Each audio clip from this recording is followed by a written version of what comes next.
तुम्हारी एक्स है ना? या तुमने इससे शादी कर ली? या तुमने दूसरी शादी कर ली? या अबे वो या के बच्चे, तुमने दूसरी शादी कर ली?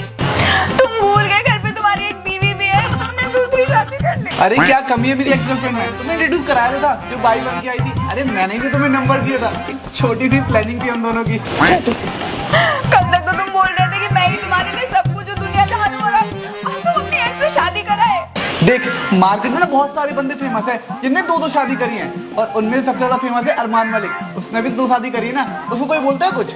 तो फिर तुम क्यों इतना चिढ़ रही हो? तुम भी रह लो इसके साथ। पर तुमने मुझे डाइवोर्स भी नहीं दिया है, बिना डाइवोर्स दिए ऐसे कैसे शादी कर सकते हो तुम? हाँ तो एक काम करता हूँ ना, जो डाइवोर्स के पेपर थे वो मैंने साइन नहीं किए, तुमने तो कर दिए थे ना, तो ठीक है फिर मैं साइन कर देता हूँ, बात खत्म। मैं तुम्हें नहीं छोड़ूंगी, याद रखना तुम। हाँ तो दोनों मिलजुल के रहना दोनों। हाँ मुझे तो कोई प्रॉब्लम नहीं है दीदी। मैं नहीं रहूंगी इसके साथ, मुझे नहीं पता, मेरा पति है। देखो इसको तो कोई प्रॉब्लम नहीं है और तुम्हें भी नहीं होगी, क्योंकि तुम्हें मुझे छोड़ना नहीं है। आओ ना भी अंदर आओ, ग्रह प्रवेश कराते हैं। आ जाओ। कहाँ जा रही है? मेरा घर है ये। मुंह बंद कर लिया अपना, चुपचाप से ना बेडरूम की सफाई कर देना। आज से हम दोनों वही रुकेंगे। हे भगवान, तुम्हें जरा सी भी शर्म नहीं आई? ये रूम हमारा हुआ करता था और आज तुम यहाँ पे इसके साथ बैठे हो। मुझे सच में अब तक यकीन नहीं हो रहा कि तुमने अपनी इस गंदी सी एक्स से शादी कर ली। ओए गंदी मत बोल दियो उसे, बहुत प्यारी है, क्यूट सी। अपने आप को देखा है? नहाती तक नहीं है, ये ना डेली नहाती है। सर्दियों में ही तो नहीं नहाती, गर्मियों में भी नहाती, एसी के आगे पड़ी रहती है। गर्मियों में नहाती हूँ। और मुझ में क्या कमी थी जो तुमने इससे शादी कर ली? तुझमें ना ये वाली ऐसी वाली शक्ल नहीं थी। अब तुम इतनी शक्लें ढूंढोगे, कल को तुम्हें ये भी नहीं अच्छी लगी तो तुम तीसरी शादी करके आ जाओगे। बेबी तुम्हारी कसम ऐसा कभी नहीं कर सकता मैं तुम्हारे साथ। सब याद है मुझे, मेरे से भी यही बोला था ना। ओ तुमसे बोला था? तो तुमने भी मुझसे बोला था कि तुम्हें झाड़ू लगानी आती है, बर्तन धोने आते हैं, खाना बनाना आता है, तुमसे कुछ भी आता है? मैं ही के अलावा दिन भर बस एसी में पड़ी रहती हो, घर का खाना खाती हो और मेरे पैसे बर्बाद करती हो।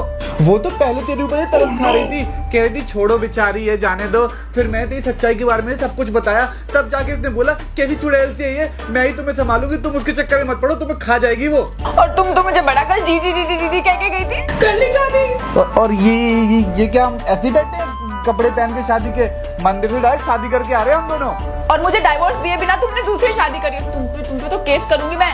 जा कर ले जा। और तुम सिर्फ मेरे ही पति हो, समझे तुम? ओहो शिवानी, इतनी सी बात का इतना बड़ा पतंग गड़बड़ाने की क्या जरूरत है? देखो सिंपल सी बात है, तुम भी इसे चाहती हो और मैं भी इसे चाहती हूँ, तो हम तीनों अच्छे से मिलके रहते हैं ना। और देखो तुम्हें कुछ भी नहीं आता और इसे सब कुछ आता है, जैसे कि झाड़ू पोछा बर्तन खाना बनाना। और खाना कितना टेस्टी बनाते हो यार तुम। चुप करो, बहुत हो गई तुम दोनों की बकवास। शिवानी देखो, मैं ना तुम्हें भूखा नहीं मरने दूंगी, तुम्हें भी खिलाऊंगी और इन्हें भी खिलाऊंगी। मुझे तुम्हारी कोई बात नहीं सुननी। और तुम, ये मेरी सौतेन है, प्लीज इसको घर से बाहर निकालो। अच्छा इसे घर से बाहर क्यों निकालू? तू निकल कर से, वैसे भी तू पुरानी हो चुकी है, अब से मैं नई बीवी के साथ रहूंगा। मैं तुम्हें कितना प्यार करती हूँ, तुमने एक पल में सब कुछ भुला दिया। अच्छा जैसे तूने एक पल में डाइवोर्स देने का सोच लिया था ना इसकी बात सुन के, वैसे मैंने चुटकी बजाते ही ये सोच लिया कि मैं इससे शादी करूंगा और इसके साथ ही रहूंगा। तो वो तो मेरी गलती थी, मैं मान रही हूँ, मैं एक्सेप्ट कर रही हूँ, पर इसका ये मतलब तो नहीं ना तुम दूसरी शादी कर लोगे। तो बाबू तू भी मान लेना कि मैंने दूसरी शादी कर ली, मेरे से गलती हो गई, तू भी एक्सेप्ट कर ले। ये गलती होती है, जानबूझ के करके लेके आए हो। ओहो शिवानी क्या हो गया? और वैसे भी मैं क्या इतनी बुरी हूँ? हाँ तुम बहुत बुरी हो और तुम मेरी सौतन हो, तुम इस घर में नहीं रहो। चुप कर। मैंने कहा ना कि मैं इस घर से कहीं नहीं जाऊंगी। हाँ बेबी तुम कहीं भी नहीं जाओगी, और जिसे जाना है ना तो गेट खुले हुए हैं, यहाँ से ऐसे जाओ ऐसे निकल जाए सीधा सीधा, है ना? वो भी अभी के अभी। बिल्कुल। मैं इसको यहाँ नहीं रहने दूंगी। पर मैं यही रहूंगी। अगर तुझे दिक्कत है ना तो तू निकल। हाँ मैं कैसे रहूंगी? और तुम्हारी तो इतनी सैलरी भी नहीं है कि तुम दो बीवियों का खर्चा उठाओ। अच्छा ये तो वैसे ही बहुत सीधी है, और मैंने डिसाइड कर लिया है जो भी ना घर के सारे काम करेगा, जैसे कि झाड़ू पोछा बर्तन खाना बनाना और मेरा ध्यान रखना, मैं ना पूरी की पूरी सैलरी उसके हाथ में लाके रखूंगा। अब तो शिवानी को सैलरी भी नहीं मिलेगी, अब शिवानी शॉपिंग कैसे करोगी? शिवानी तुम्हें खाना बनाना सच में नहीं आता? नहीं मैं शॉपिंग करूंगी यार, मैं शॉपिंग के बिना कैसे रह पाऊंगी? और मैं घर के भी सारे काम करूंगी, लेकिन मैं शॉपिंग करूंगी, मैं शॉपिंग जरूर करूंगी। मुझे नहीं पता, मैं शॉपिंग करूंगी, लेकिन मैं शॉपिंग करूंगी।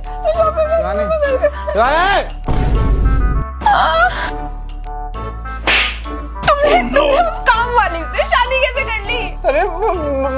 कर ली? मैं तुम्हारे साथ सो रहा हूँ, मैंने शादी कब कर ली? हमने करी है शादी, मुझे सब पता है, मैंने देखा है खुद आंखों से। कब देख लिया? तुमने सपने में शादी कर ली। यार वो तुम्हारा सपना है, तुम्हारे सपने में जो भी हो उसमें मेरी थोड़ी गलती है कुछ। मैंने थोड़ी शादी करी हकीकत में। सपना मेरा था तो क्या हुआ, शादी तो तुमने की ना, तो तुम्हारी गलती तो है।